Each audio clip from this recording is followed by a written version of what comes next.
ready for this one. I feel sick. Well, you're giving evidence. It's only natural. You should have butterflies. These are butterflies are wielding baseball bats. I anticipated you feeling a little apprehensive, so I've made up a flask of chamomile. Oh, that's very thoughtful of you, Roy, but I'll be under enough pressure from that berry stew without me bloody joining in. Hi. Hiya. Yeah, love, how did it go this morning? Not brilliant. That solicitor bought that fizz, mate. He made it sound well dodgy. She really needs us to come through for her. Please, you're both witnesses. The law strictly forbids any conversation with regard to proceedings. All right. We're going.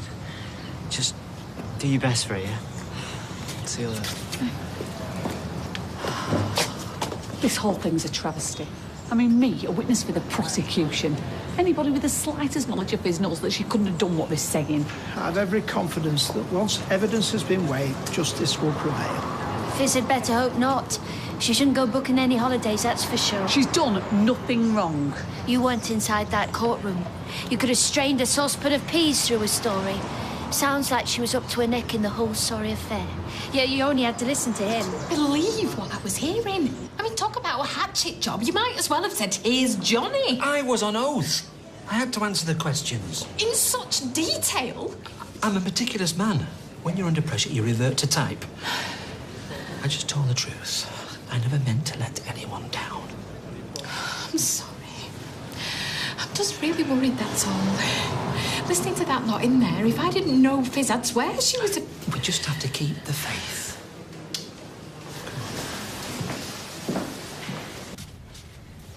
Ta, don't thank me out. I'm terrible at tea. Yuck. Try and do better with the sympathy. Oh, Sunita, don't bother. I don't deserve any. Of course you do, if you're getting tangled up with that Amber. I'm not. Well, I couldn't. She's not even a lesbian. Now I'm lost. We was just trying to get rid of some lad that was hassling us. The kiss went for real. Well, not for her, anyway. What about you? Did it mean anything? It meant that I'd had too much to drink. I don't know. I liked it, I suppose, at the time. It was exciting and I didn't want it to end. Look, like you said, you had too much to drink. Amber's a tease. She's a game player. Trust me, she wouldn't have given last night a second thought, and neither should you. Yeah, it's not that easy, though, is it? I like her, Sunita. She makes me laugh. Shan's... She can just be hard work sometimes. And living with Dev's a bed of roses. Meaningful relationships aren't all hearts and flowers. God knows, sometimes I feel I'd rather be with anyone else. But I know it'll pass because the good times are worth it. Because I know he's the one. You reckon? I know. And so do you deep down. Look, if it were a genuine choice between Amber and Sian and not a flight of fancy, I know who you'd pick every time. You and Sian are great together. Yeah, we were good together. Well, she'll definitely chuck me when I tell her this. Then don't tell her. You just worry about showing Sian how much you care, eh? Mrs. Cropper, could you tell the court when you first became aware of the accused? Yes, myself and my husband fostered Fizz, Fiona, for a short while. She came from a difficult background. Well, her mother struggled to cope with her and her brother, so they were in care for a while. So her childhood was unstable, troubled? Well, she had a rough start, yeah, but she overcame all that. She's one of them... Yes, thank you, Mrs. Cropper. I'm sure the court understands your loyalty, but if I could take us back to the night that Colin Fishwick was killed, 30th of July last year, do you recall your whereabouts? Yes, I do. It was Chesney's, that's Fizz's brother's 16th birthday, and we were holding a party for him in the cafe we run. And were Mr. and Mrs. Stape in attendance? Not John, no. Fizz said that he'd be coming along later. What was so urgent as to have kept him from a family party, huh? She said he was busy updating his CV. That's one way of putting it, I suppose. Hi, Chris. How you doing? Oh, I checked the deaths column. I'm not in it. Hopefully you won't be there for a while. I take it you've had no further symptoms? Nope. Excellent. When do you get your scan results? Tomorrow. You're bound to be worried. Fingers crossed they'll corroborate the consultant's opinion. She's very optimistic. You should be too. Yeah, look, I've got to go, Doc. All right, well, let me know how it goes. Stay positive. You have every reason to be. How would you describe Mrs. Stapes' mood that night? When John didn't show, she was worried. So what did she do? She went home to look for him. Did she find him? No. How long was she away? 20 minutes or so. Or so? It's like a cat with a half-dead mouse. It can't have been more than 25. It's hard to recall, you know. More like where she's unravelling. How far would you say it was from number 5 Coronation Street to your cafe? A minute's walk? About that. And the accused didn't go anywhere else? No, not that she said. And she would have been keen to get back to her brother's party, of course. So by your estimation, that means she must have spent at least 23 minutes searching for her husband. I suppose. 23 minutes. To search a 2 up, 2 down with a tiny yard. Sounds about right to me. Yeah. Doesn't that seem rather excessive? No, I don't know. I mean, I don't know what she was doing. She could have been doing anything in that time. Indeed, she could have. And we've already established that Colin Fishwick died in that house on that night. And given her lengthy absence from the party, isn't it more likely that Mrs. Stape found her husband and assisted him in the murder of Colin... My lord! Mr. Hunter! Beg my lord's pardon. How did the accused seem when she returned? Mrs. Cropper? Well, she was upset and agitated, but only... No more questions. Oh dear, with friends like that. Your dad's not about, is he? Oh, you better hope not. Last time I saw him, he was armed with a bag of golf clubs. Well, Sunita then? Ah, my wicked stepmother. No, I've not seen her. They've left poor little Cinders on a lonesome. Happy days. Man, you look dog rough. Yeah, and whose fault's that? Hey, don't blame me because you're a lightweight. Amber, you spiked my drink. I just wanted you to relax and have a good night, and you did, didn't you? Yeah, it was a laugh, I suppose. You're quite a kisser. Well, like I said, I just wanted to get rid of that slime bar. Well, you must have done. If I didn't know you had a girlfriend. Yeah, well, I have. Okay. So I'd appreciate it if you kept your gob shut about what happened. All right, my lips are sealed. More than can be said for yours last night. Surprise! I understand. Would you like a cream and toffee? No, thank you. I don't know why I pay my licence fee with all this on tap for nothing. That's right. I beg your pardon. The romance, the cut and thrust, the spectacle. I've seen nothing like it since Pole's. This isn't being laid on for your amusement. Fisk could be facing a lengthy term of imprisonment. Think herself lucky. The way things are going, if the judge still had his black hanky, he wouldn't be blowing his nose with Upon it. her return to the party, was there anything in Mrs. Stape's demeanour to suggest anything other than a natural concern over her husband's whereabouts? No, nothing. She was managing to enjoy the party. We all were.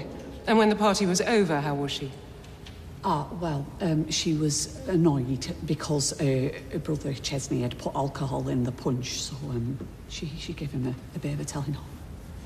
So at the end of an evening, when my learned friend would have this court believe she'd committed murder, Mrs. Stape was concerned with a juvenile prank. Did Mr. Stape appear at all? Yes, right at the death. At the end.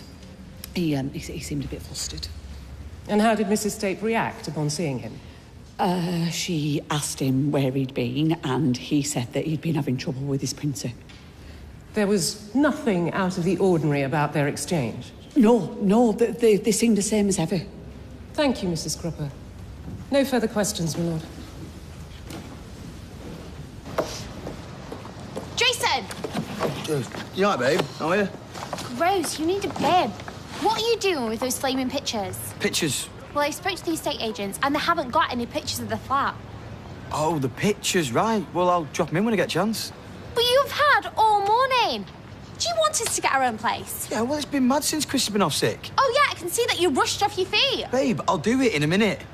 You know, forget it. Give us the camera. Come on, give it. I will speak to the estate agents, and I'll sort the viewings, because if I leave it to you, it will never get sold. Whatever you want.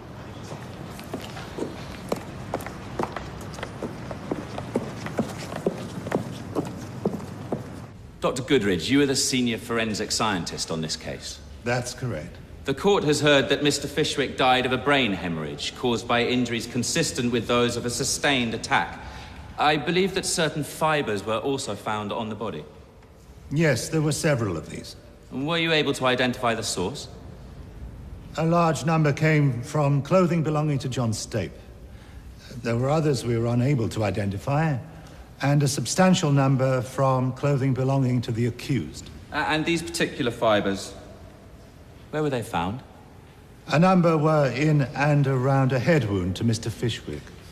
The court has also heard the results of Joy Fishwick's autopsy. The cause of death was given as an angina attack, an attack that would have been alleviated by the use of her GTN spray. Where was the spray found? It was in her handbag next to the body, I believe. She would have been told to keep it close to her at all times. According to her medical records, she'd been strongly advised to do so. She was made aware that failure to use it could be fatal. And when you examined the spray, was it functioning correctly? Yes. As I said, it was found in her bag. There's no indication she attempted to use it. I see. And finally, Dr. Goodridge, did your examination of the spray reveal anything else?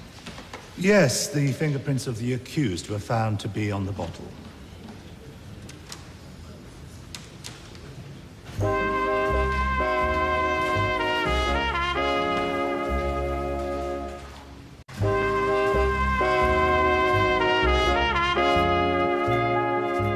So was you not enjoying yourself? Yeah, it was fun.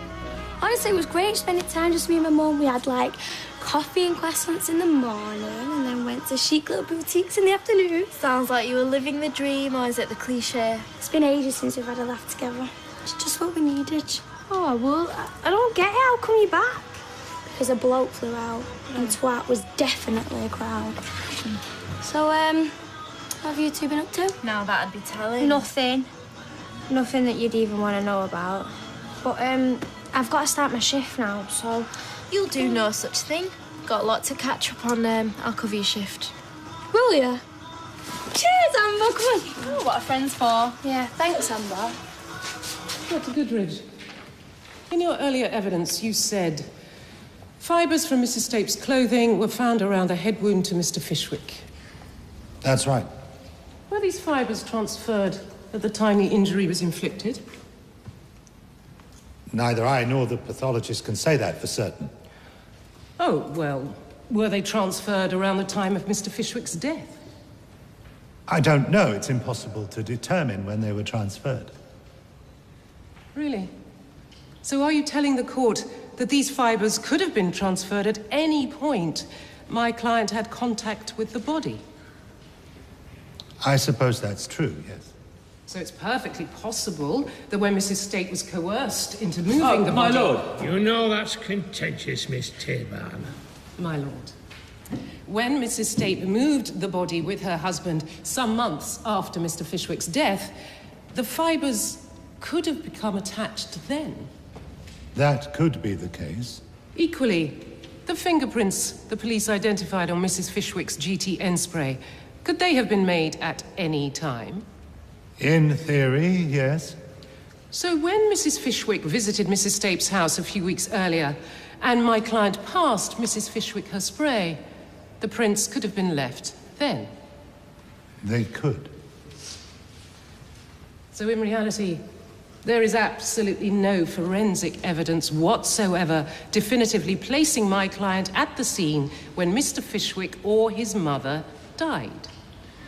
Not definitely, no. Thank you, Dr. Goodridge. No further questions, my lord. Oh, cheers, babe. You got that? Yeah, just about. Sorry, I didn't mean to make you feel It's like... better safe than sorry, Assault. Like, I'm sorry about breaking that glass this morning, the one with the sacks on it. I know it was your favourite, like. Yeah, they made it all the way up from Detroit by post, and then... Yeah, you didn't do it on purpose. Was it your grip again? Yeah, it could have been. Maybe the outside was wet, who knows. Have you had any other... Well, today's been a good day. Tomorrow could be very good. Could be... Well, at least I'll know one way or the other. They shouldn't be putting us through this. Why couldn't they just give you the results there and then? No, hospitals do things in their own sweet time. I'll just have to wait. I won't sleep tonight. No, I don't want you suffering. Look, whatever they say, I'll cope. Now, you and Russ give me the strength to handle anything. Well, tough for saying that, but I'm not going to let you do it alone. Eh? You can't face this on your own. I'm coming with you to the appointment. No arguments.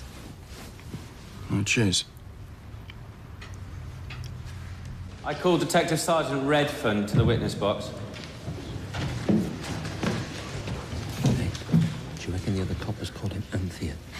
Perhaps you should give us a Please twirl. take the patient's right hand and read the words on the card. Go on, Anthea, give us a twirl, give us a twirl. Good game, good game. Oh, you lovely audience. But the last week, stop it. Make it a show of yourself. Quiet in the gallery, please. Continue, Mr. Hunter. Thank you, my lord. Detective Redfern, during your initial interviews with Mrs. Stape, how forthcoming was she regarding these offences? Not at all. When first questioned, she said she didn't know her husband had stolen Colin Fishwick's identity. She claimed the first she knew of any wrongdoing was when she followed him to the Hoyles. She's a damn liar. Please! I must insist upon quiet or I will clear this court. Please continue, Mr. Hunter. Yet she now admits being aware of the identity theft almost from its inception. Well, what did she say about her role in claiming Joy Fishwick's estate? When I first mentioned Mrs. Fishwick to the accused, she denied all knowledge of her. This is long after, as the court has heard, her posing as Mrs. Fishwick's daughter-in-law in order to fraudulently inherit. That's correct. Turning now to Mr. Fishwick's death, did she freely admit her part in the conspiracy to conceal it? Not for a long time. It was only when faced with overwhelming evidence that Mrs. Stape broke down and confessed to helping hide the body. That was the pattern throughout the course of our investigations. But she consistently lied to you? From the beginning. And not just to us. From what we've uncovered, Mr. and Mrs. Stape repeatedly deceived their closest friends and family in order to conceal their activities. I see. So, if it had been left up to Mrs. Stape to come forward, do you believe that these offences would have ever come to light? Absolutely not. I didn't do it! I didn't kill anyone! Silence! No further questions. You couldn't get these in France as well, mister. Is that all? No. Couldn't get a decent brew either. Shine, you cow, I've missed you. Good. So go on. You got any gossip? Because you must have done something while I was gone. No, nothing I told you. Absolutely nothing. Okay. One thing happened. While you was away, I realised what my life was like without you. Absolutely nothing. I breathed in, I breathed out. I put one foot in front of the other. The end of. Oh, well. Now I just feel guilty for having a good time. I promise that I'm not going to stop you for a croissant. Shan, I'm being serious. You mean everything to me, okay? And I don't want to be with anybody else, not ever. I want us to get married. You're not serious? Do I look like I'm joking? I feel like I've been beaten up, but it's visible of the bruises. You answered his questions clearly and truthfully. That's all anyone could ask. It was that copper who really stuck the knife in. Might have known. How did our side get on with him? You could tell he were used to handling lawyers. She never laid a glove on him. There's no point in dressing it up. Well, he's right. It's best to know what we're up against. I just wish I could have done more. I bet you can see your face in that courtroom floor because that barrister wipes every inch of it with me. I don't know how he sleeps at night. I expect he can afford a very comfortable mattress, but we really shouldn't be discussing all this. This isn't the barrister's fault. He's just doing his job. This is down to Stape, nobody else. He's the one who's ruined Fizz's life. Do you need a lift to prison to see Fizz? Yeah. God knows what I'm going to say to her, though. You tell her to keep her chin up. It's not over till the fat lady... Man, I want to play the game with you. Life can be terribly tame. Tell Fizz we're thinking of her. Cheers. Come on.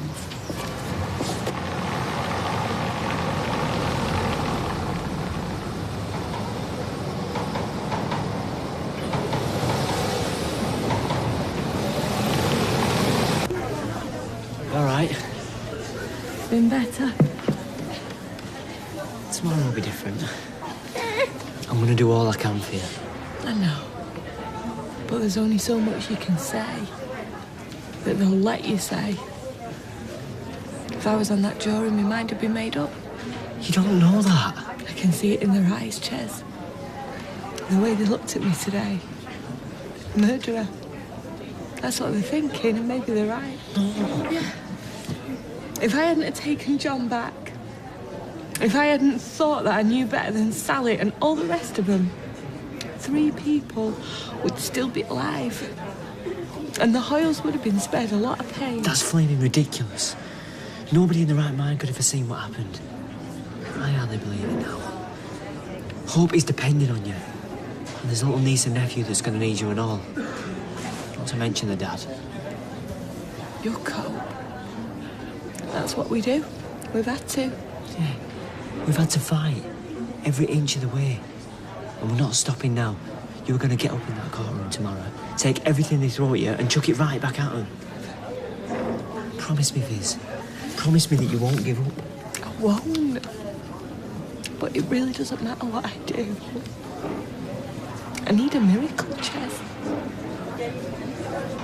Oh, hi. Yeah, I believe you have a flat for sale on Coronation Street? Yeah, that's the one. I'd like to book a viewing. Well, as soon as possible, really. But tomorrow's great. What time suits the vendor? That's perfect. Oh, my name, it's Chips. It's Mr. Chips. I will look forward to seeing her there tomorrow, then. Bye.